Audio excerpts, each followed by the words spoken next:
Eto na nga, no? Nabisto ni Lacson ang kasinungalingan, no, nitong 18 Marines. So ngayon mga kababayan, meron po tayong ipapakita sa inyo na kung saan isang video na si Ping Lacson nagsasalita na paano mangyari, ganito mga kababayan, bago ko ipakita ang naturang video, ay sabi ni Ping Lacson mga kababayan, kung sinabi nitong 18 Marines na sila ay naghatid ng 805 billion, 805 billion. Mga kababayan, ganito po kasi yan. Ulitin ko sa inyo, itong buong kwarto ko, laman nito 3 billion. Puno. Itong buong kwarto kong to, puno to ng 3 billion tag 1,000 cash. Tag 1,000 note, banknote 1,000. Itong buong kwarto ko puno to halagang 3 billion. Biruin nyo itong buong kwarto. Puno to sa halagang 3 billion. Pera, papel. Hindi ka na makagalaw nun. Puno to.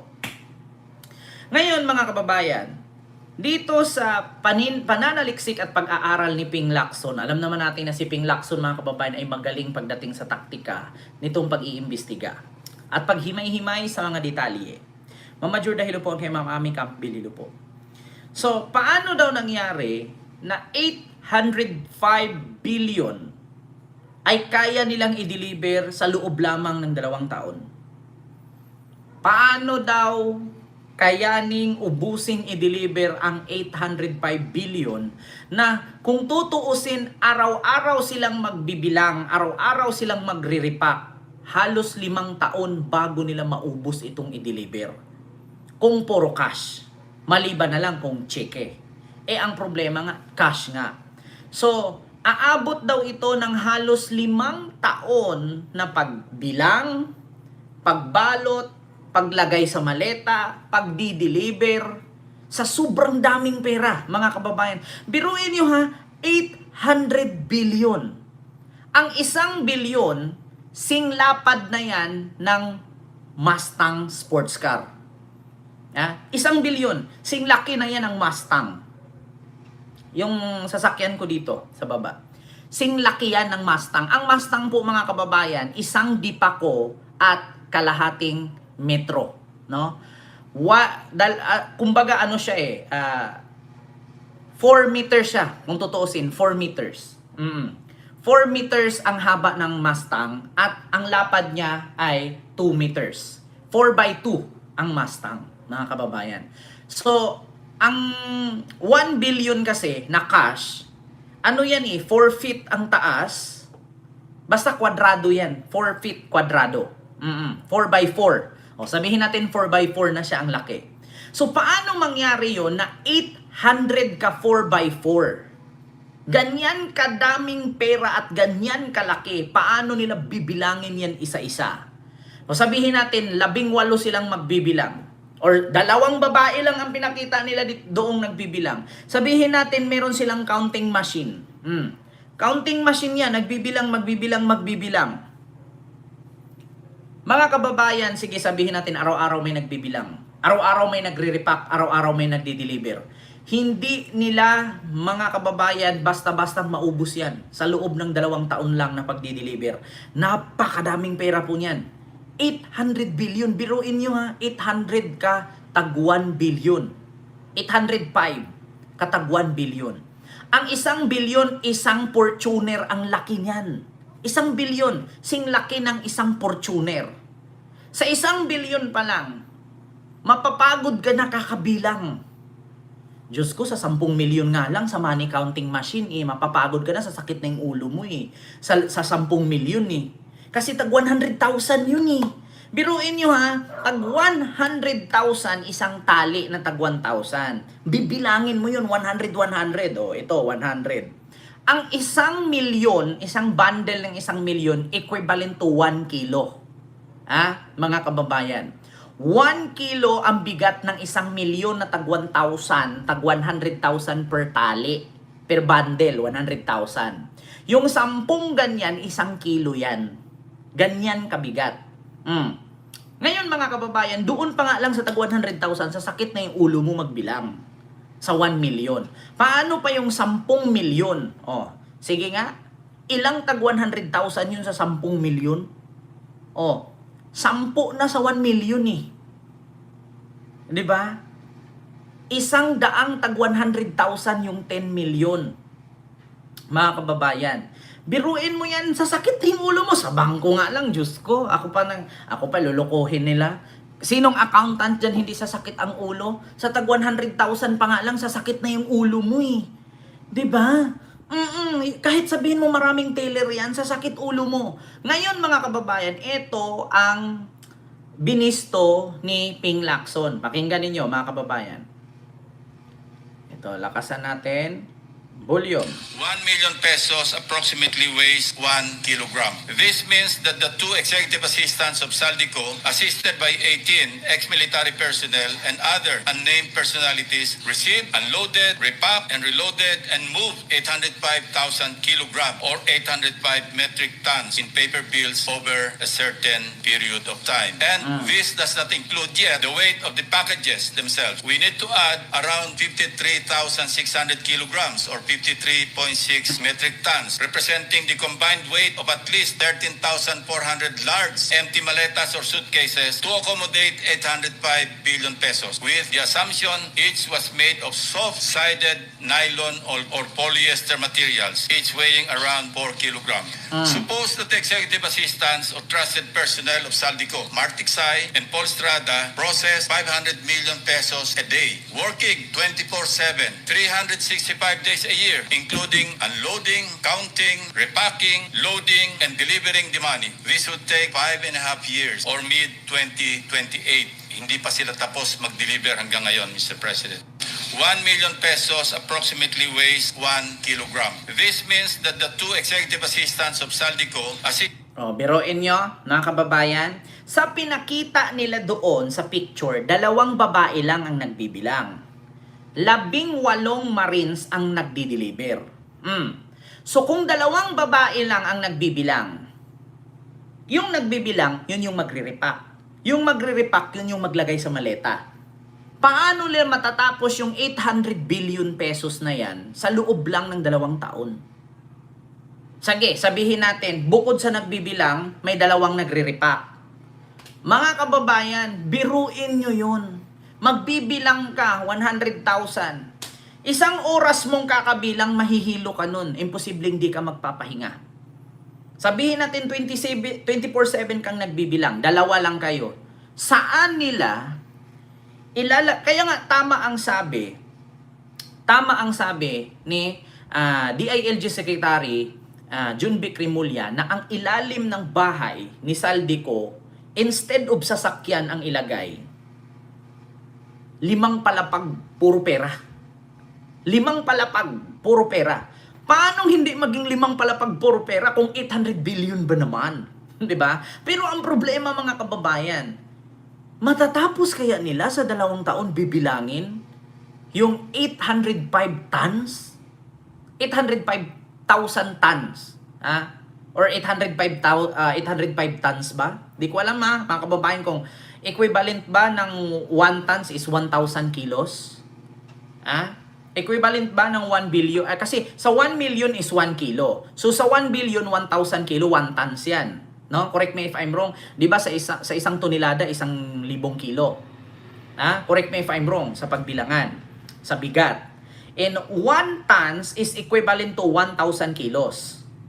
So sa 1 billion, 1,000 kilo yon. Sige nga, mga kababayan. Ang tanong ngayon, matatapos kaya nila lun kung 2 lang tagbibilang at 2 ang magdi-deliver? 2 ang magdi-deliver, 2 ang magre-repack. 2 ang nagbibilang, 2 ang magre-repack, 18 ang magdi-deliver.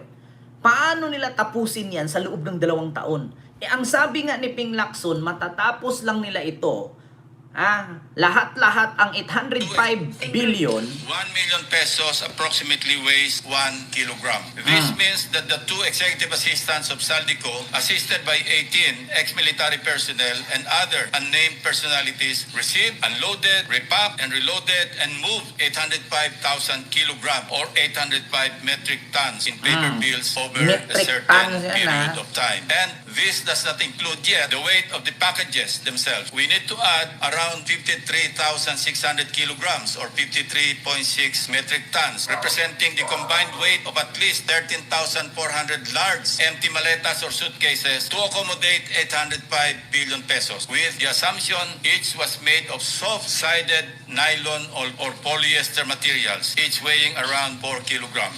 Suppose that the executive assistants or trusted personnel of Saldico, Mark Tiksay and Paul Strada, process 500 million pesos a day, working 24/7, 365 days a year, including unloading, counting, repacking, loading, and delivering the money. This would take 5.5 years or mid-2028.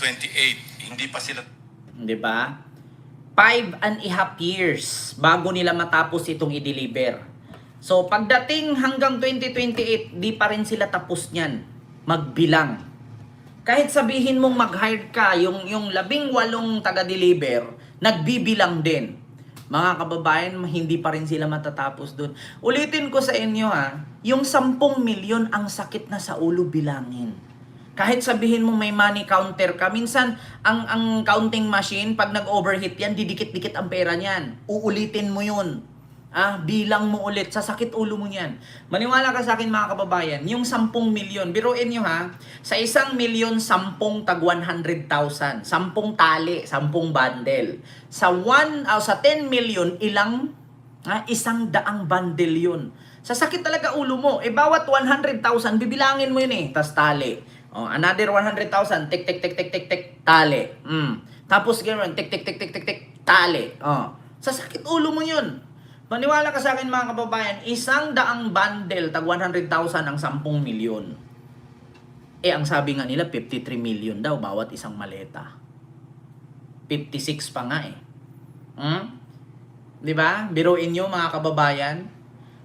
So ang sabi nga ni Ping Lacson, paano mangyari na kaya nilang tapusin sa 2 taon ang pagbibilang na yan kung 2 tao lang na babae ang tagabilang? Tapos 18 na Marines ang nag-assist na taga-deliver. Sino ang mag-repack? Sino ang magbilang? Huwag niyo sabihin na ang mga Marines ang nagre-repack. Di ba ang sabi ng mga Marines, inutusan lang sila mag-deliver kasi may binabantayan sila ng mga ICC prosecutor. So ibig sabihin, hindi sila tumulong magbilang.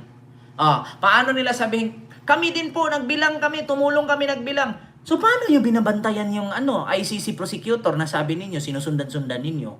So, yung mga time na yun, nagsusunod-sunod kayo, nagbibilang kayong pera? Diyan pa lang mga kababayan, bistado na kayo 805 billion. Paano nyo bibilangin yan kung 2 tao lang yung nagbibilang? Nagbilang, magtali, mag-repack. Sabihin nila ngayon, tumulong kami, kaming 18 na taga-deliver na Marines, tumulong kami magbilang. So ano yung panahon na sinamahan nyo yung taga-ICC na sinasabi ninyo? Habang sinasamahan ninyo, nagbibilang kayo? Matanga-tanga lang? Diba? Doon pa nga lang sa ICC, ang sabi nila, nagpapalit sila ng halagang $2 million. So, kung pinapalit ninyo ang $2 million para isuhol sa taga-ICC, paano ilabas ng taga-ICC yung pera na yun? Galing dito. Paano nila ilabas sa Pilipinas yun? $10,000 nga lang pwede mong dalhin. Pag lumagpas, delikado na. Haharangin ka na. At saka kung pinalit nila sa dolyar para gastusin dito, bakit papalit mo pa? Pwede naman piso ang gagamitin. Piso naman ang ginagamit sa Pilipinas. Diyan tayo nagkabistuhan. Diyan tayo nagkabulilyasuhan, mga kababayan. Kaya nga, bistadong-bistado ni Ping Lacson. Di ba? Ulitin natin ha. Thinker. Take 5.5 years or mid-2028. Hindi pa sila tapos mag-deliver hanggang ngayon, Mr. President. 1 million pesos approximately weighs 1 kilogram. This means that the two executive assistants of Saldico, assisted by 18 ex-military personnel and other unnamed personalities, received, unloaded, repacked, and reloaded and moved 805,000 kilos. At saka ito pa, mga kababayan, ang tanong, saang bangko nagpapalit itong mga Marines ng $2 million? Ito ha, ito hindi ako nagmamagaling. Pero pag i-research ninyo ngayon, mahihirapan pong mag-release ang bangko ng $1 million sa Pilipinas. Mahihirapan silang mag-release. Isang bangko, pag-release ka $1 million, wala kang ganun. Walang ura-uradang ganun kalaki. $1 million ang bawat bangko dito sa Pilipinas. Maliban na lang kung sa Bangko Sentral ka magpapalit, i-request mo pa yun. Ilang buwan mo pa yung hihintayin. Mga kababayan, tandaan ninyo, $1 million yun.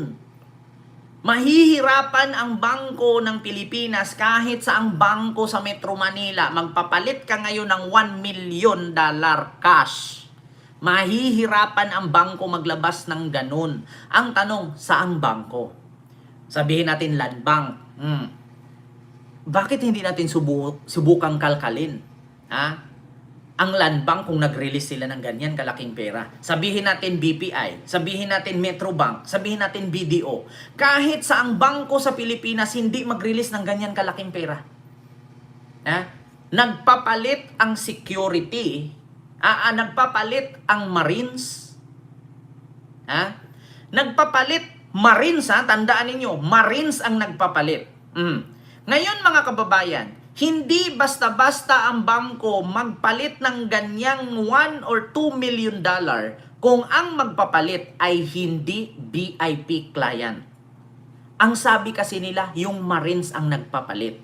Paano yung Marines magpapalit? Kasi kadalasan makapagpapalit ka dyan kung ikaw ay isang business owner or ikaw ay isang katulad ka ni Manny Villar, ni Ayala, ni Araneta, ni Lucio Tan, ni Gokongwei, ni Ramon Ang. Yan, maniwala ako na pwede kayong magpapalit anytime, $1 million to $2 million.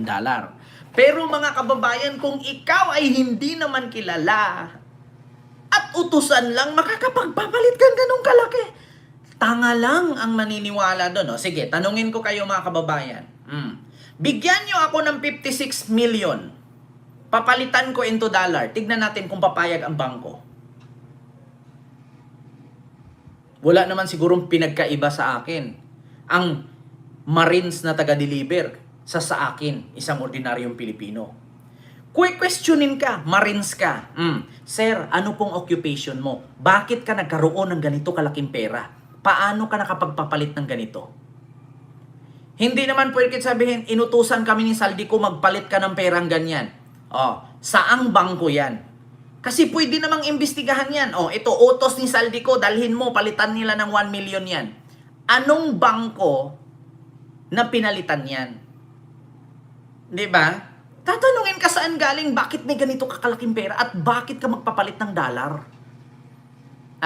Kasi mga kababayan, ganito po ang rules ng bangko. Once na makapagpapalit ka ng dollar, meron kang international account. Tsaka ka makapagpapalit ng dollar. Hindi ka basta-bastang makakapagpapalit ng dollar 1 to 2 million pa kung wala kang international account. Meron kang dollar account na kunin yan. Sino bang gawing tanga, mga kababayan? Lahat naman po tayo dumaan sa bangko. Hindi ka basta-bastang makapagpapalit ng dollar kung wala kang dollar account. Sino doon sa 18 Marines na may dollar account? Sige, tanong lang. Sino dyan sa 18 Marines na may dollar account bago ka makapagpapalit? Kahit sino sa atin ditong nanood sa akin, hindi ka basta-bastang makakapagpapalit ng 1 to 2 million dollar cash dito sa Pilipinas. Kailangan hanapan ka ng proof. Anong negosyo? saan galing at meron ka bang na international account or dollar account. Yun ang itatanong sa'yo. Mag-withdraw ka nga lang kalahating milyon, apakadami pang hinahanap eh. Pera mo na yan inipon mo sa bangko. Pag withdrawin mo, alam mo ba ang tanong? Sir, saan gamitin? Sir, tawagan ko muna si manager. Sir, asaan yung document? Sir, ipa-print ko muna to. Sir, ipapirmahan ko muna to. Sir, ipatingin ko muna to sa pinaka-head namin. Kung aprubahan ba o hindi. Wait lang po sir, tawagan kita after. Upo ka po muna. Ganyan eh. Maraming kuskus balungos. Kahit sabihin nyo ngayon, si Saldico nag-utos, punta ka sa bangkong ganyan. Eh, di turo ninyo anong bangko para malaman natin na may connection si Saldico. Yan, dyan tayo masasabit eh. Diba? O, ito, I send my wife 700k, took 1 week to get it.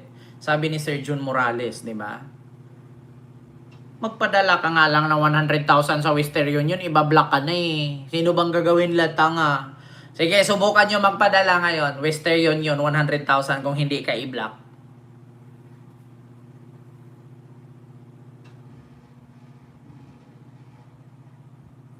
Diba? O, Ma'am Emilia, Martiha, totoo yan, Ken. Hinahanapan nilang documents. Ako nga nagbayad ako dito sa bahay, alam nyo ba? Nagpapa-schedule pa ako 1 month bago ko makuha pera. Nagbayad nga ako dyan sa sasakyan sa Masnang. Schedule pa ako bago ako makapag-transfer. Maliban na lang kung meron kang... ito. Example ko sa inyo. Alam nyo ba kapag may bangko kayo, yung online transfer, 250,000 lang ang pwede mong i-transfer. Pag lumagpas sa 250,000, merong limit ang bangko mo. Mga kababayan, kahit ako mismo, meron akong online transfer eh. May limit ang online transfer. GCash nga lang, 50,000 lang, hindi susubra eh. Diba? Yan ang tanong ngayon, mga kababayan. Pinagluluko na tayo eh. Maniwala na sana ako. Ang problema kasi, paano ka nakapagpapalit ng dolyar? Kasi kikwestiyonan ka yan eh. Saan galing to sir? Bakit ganito kalaking pera? At saka bago ka pagpalitan yan, hahabulin ka ng amlak. Sino bang tanga? Sinong tanga na hindi ka ma-amlak dyan kalaki-laking pera? Ipapalit mo? Ma-amlak ka yan. Diba? Na-experience ko na yan. Limit transfer kahit online mismo. Diba? Sa online transfer nga, pag nagbayad ka, hindi nga pwede 1 million eh. 250,000 lang. Pinakamalaki ng 500,000. Sa Western Union hanggang 3 lang yata minimum pag over di pwede. 'Di ba? Ayan tayo, mga kababayan, pinagluloko tayo. Sa bagay kasi yung mga DDS hindi nila na-experience yan kaya wala naman silang ganyan. Yung mga DDS hindi nila na-experience kaya maniniwala sila maleta kasi wala sila in reality. Pero pag nandun sila reality, mahihirapan sila i-explain. Yung mga DDS, hindi nila alam yung mga online transfer kasi wala silang ganyan. Wala silang pera, mga mahihirap sila, mga bobo eh. Saan ka nakakita ng bobo nagkapera? Maliban na lang kung swertihin, makapulot. Diyos ko, hindi nga nila alam yung dollar account, international account. Wala, hindi nila alam yan. Wala nga mga ATM yung mga yan eh. Diyos ko, kahit nga ngayon paghuhubaran mo yun, mga walang pera sa bangko yan eh.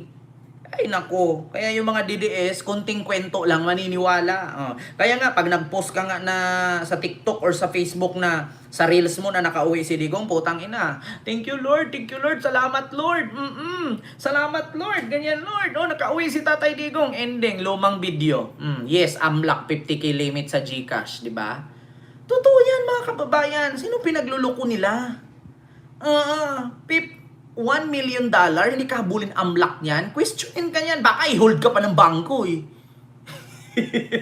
Baka pagdating mo dun sa bangko, i-hold ka pa niyan eh.